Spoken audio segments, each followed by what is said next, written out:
Hello guys! Welcome back sa ating channel.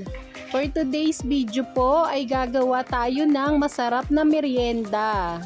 Dalawa daw. Ito po ang turon na may langka. Tara, ay, may langka umpisahan na yan. natin. May langka ba to? Baka ayaw mo kasi ng langka eh. Kala ko dark chocolate na Hindi, wala naman. Ito po yung mga napamili nating saging. Yung hinog po yung gagawin nating turon. Babalatan na po natin ang ating mga saging. Ito po ay nabili ko lamang ng 2 pesos. Nasa dulo po ng video ang ating costing.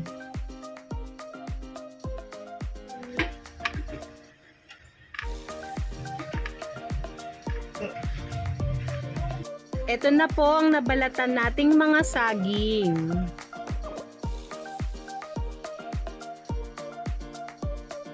Ito po ang ating langka. Nabili ko po ito ng halagang 80 pesos.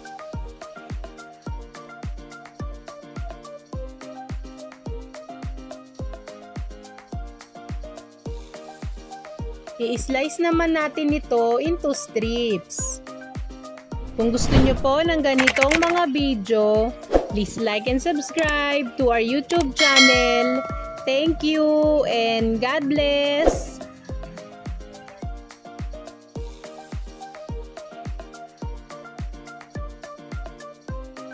Ito na po ang ating langka. Sa ating mangkok, maglalagay po tayo ng 3 tablespoon ng harina. At lalagyan natin ng konting tubig at hahaluin natin ito. Kapag wala na pong buo-buo, pwede na ito. So, ito po yung medium na lumpia wrapper. Nahiwalay na po ito.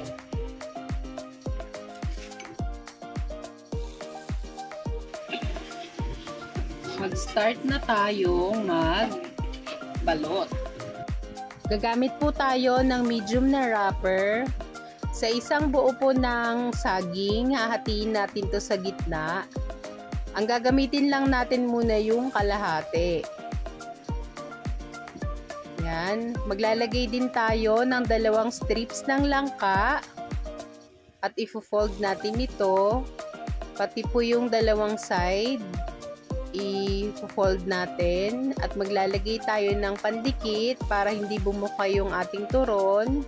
Ayan, iro-roll na natin ito ng mahigpit. At ito na ang ating turon with langka. Gagawin lang natin ito hanggang sa maubos na natin ang ating binalatang saging. Kung gusto niyo po ng ganitong mga video, please like and follow our FB page. Maraming salamat!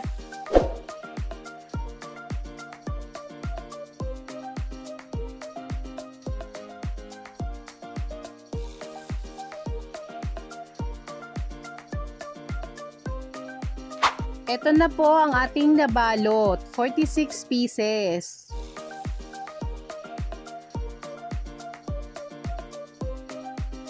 Ito po yung turon ko na walang langka. 10 pesos per piece po ang bentahan ko nito.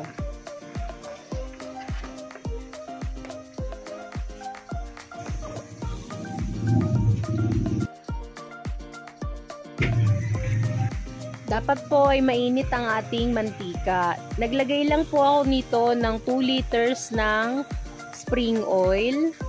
Pero yun nga po, sa 2 liters na yon, marami akong niluluto like nung karyoka, banana Q, turon na walang langka. Tapos kapag nakita ko na nababawasan na yung oil, nag-add na lang ako.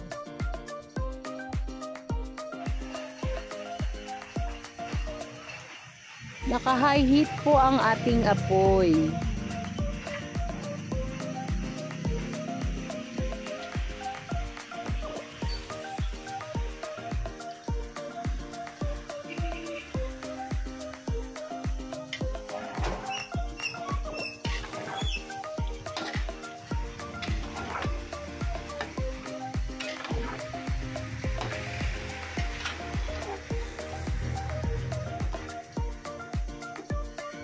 Pinride ko lang ito at least 3 minutes. Tapos, iaahon ko na ito.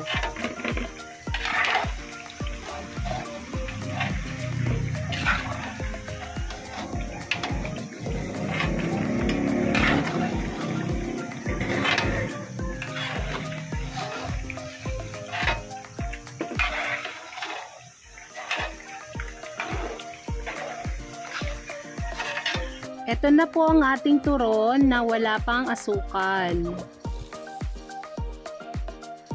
Sa ating kawali, maglalagay po tayo ng 1/4 cup ng sugar at magdadagdag pa ako ng kalahating cup pa. Tapos, aantayin po natin tong maluto o lumutang yung sugar bago natin ilagay yung ating turon na may langka. Ayan po, lumulutang na yung mga asukal. So, maaari na natin ilagay yung ating turon.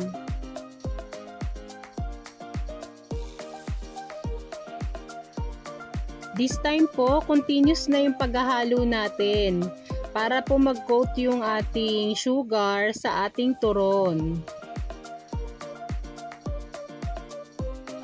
At kapag na-well combine na po, maaari na natin iahon ang ating turon na may langka. Tips lang po, para hindi agad lumambot yung ating turon, i-weldan nyo po yung pagkakaluto nito.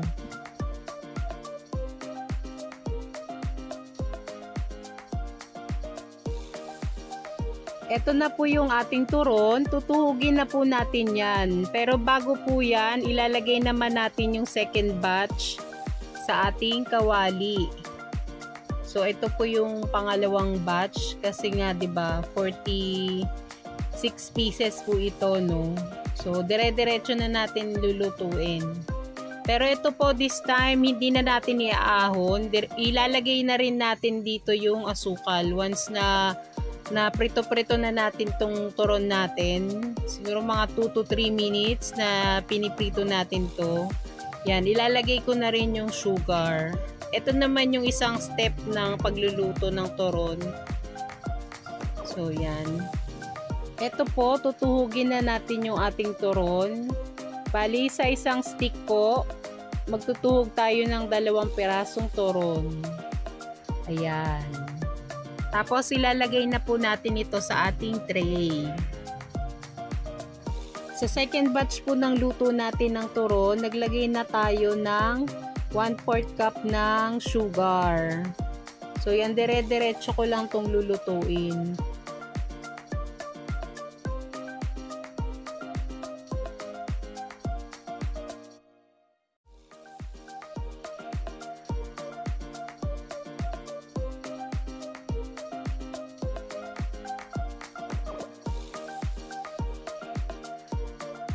Ang cooking time po ng ating turon ay 8 to 10 minutes lamang. Basta malakas po yung apoy.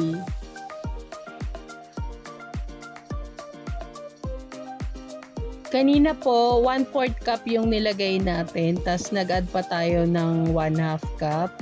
So, depende po sa inyo kung gusto nyo na mas matamis yung inyong turon. Kaya binawasan ko po kanina yung measurement ko ng sugar kasi napansin ko na marami naman ng sugar ito, no. Sana po ay may nakuha kayong idea sa video ito. Please like and subscribe to our YouTube channel. Thank you and God bless! Ayan po, kapag natuhog na natin lahat, maaari na natin nilagay sa ating istante. At para po sa ating costing, nag-costing po tayo based sa ating napamili.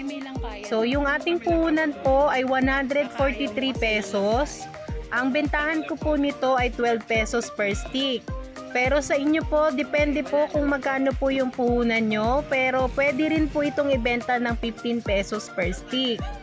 Yung nagawa po natin ay 23 pieces. So kung nabenta po natin lahat yon ay 276 pesos po. Tapos ang pwede natin kitain ay 133 pesos po. Kung marami po tayong mabibenta, mas malaki po yung ating kikitain. Sana po ay may nakuha kayong idea sa video ito. Please like and subscribe to our YouTube channel. Thank you and God bless! ASMR Ano bang previous yan? Dapat Sige, be. Thank you, Del. Thank you for watching!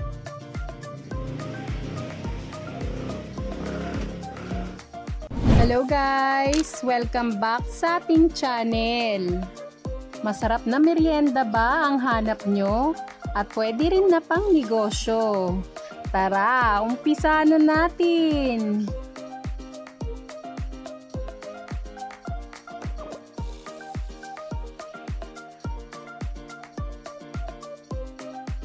Ang gamit po nating lumpia wrapper ay small ang size.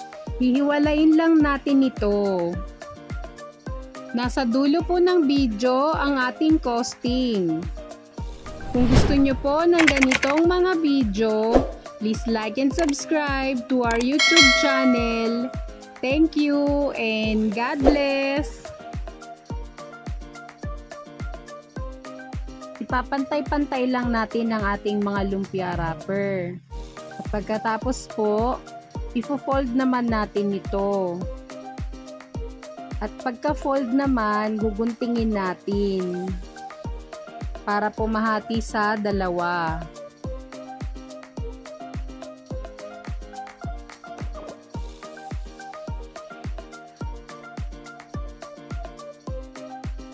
Nahati na natin ang ating lumpia wrapper. Ilalagay muna natin ito sa plastic para hindi tumigas. At ang next naman po ay magbabalat na tayo ng ating saging na saba. Nabili ko po ito per piece ng 2 piso. Pero yun nga po, kapag suki kasi meron na tayong discount. Kasi per kilo po nito ay 25 pesos. So, nabili lang natin to ng 2 piso.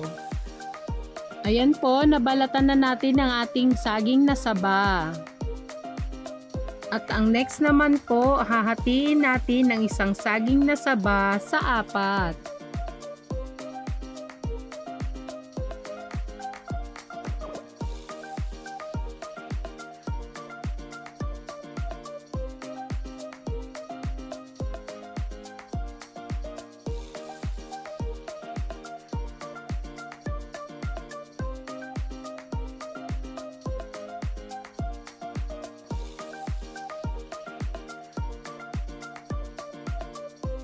At kapag nahiwa na po natin ang ating mga saging, isi-set aside naman natin ito. Gagamit po tayo ng harina at lalagyan natin ng konting tubig at hahaluin natin ito hanggang sa matunaw na ang ating harina. Gagamitin natin ito para pangdikit ng ating lumpia wrapper. Pwede na po ito. Sa ating lumpia wrapper, maglalagay po tayo ng saging at ifo-fold lang natin ito. Saka po tayo maglalagay ng ating pandikit at iro-roll. Ito na ang ating banana stick. Gagawin lang natin ito hanggang sa maubos na yung ating biniling lumpia wrapper.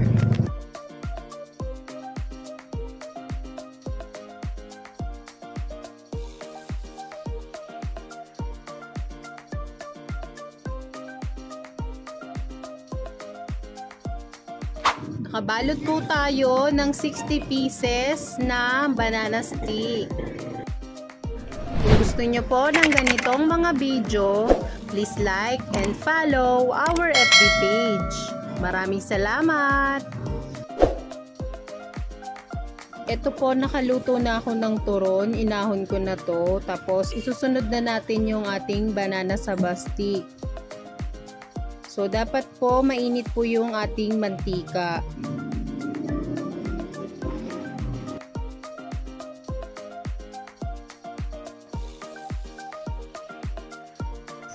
Naka-high heat po yung ating kalan. Tapos lahat po nung ating banana saba stick, nilagay ko na to, no? Yung 60 pieces, nilagay ko na po. Tapos, sahaluin lang natin ito one at a time.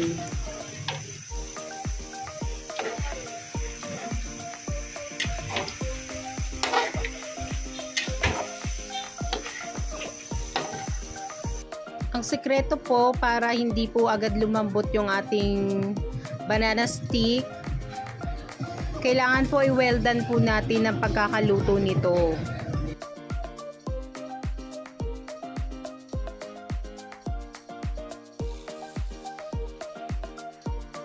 Ten minutes ko lang po itong ipinrito. Tapos, pwede na natin tong iahon.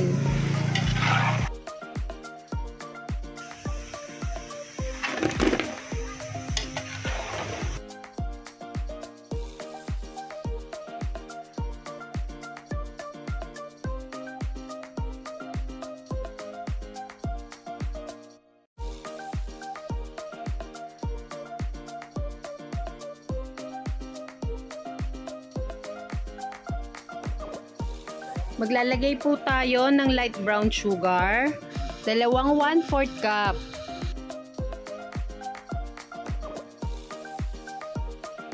Aantayin po natin lumutang yung asukal. Kapag umangat na po ang ating mga asukal, pwede na natin ilagay yung ating banana sa stick.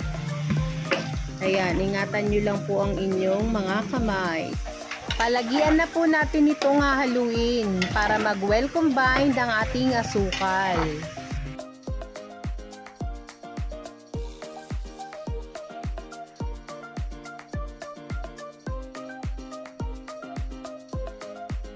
At kapag nag-well combine na po, pwede na natin tong iahon.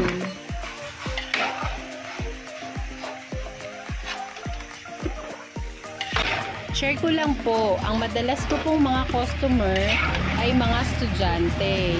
Paborito po nila yung malutong.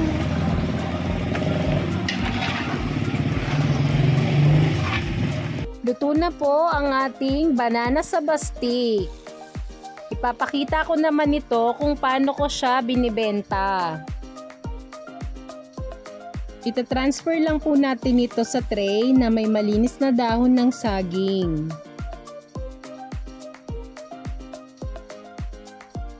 Sa ating styro, maglalagay po tayo ng dahon ng saging at maglalagay po tayo ng 5 piraso ng banana sa stick.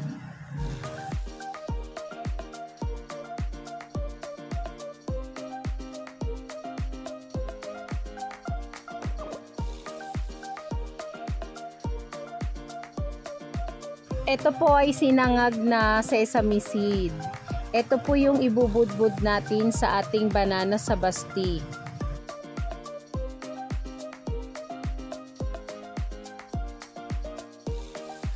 Pwede na po natin itong i-display. Ang bentahan ko po nito ay 5 pieces, 15 pesos. Ito na po ang ating banana sa stick. Sana po ay may nakuha kayong idea sa video ito. Please like and subscribe to our YouTube channel.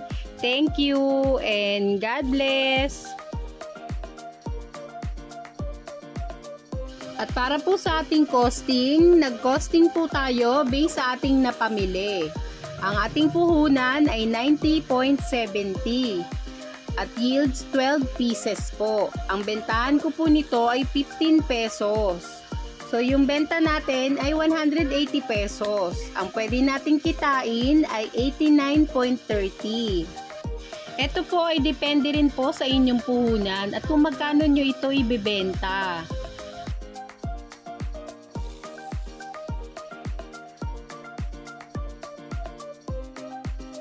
Thank you for watching!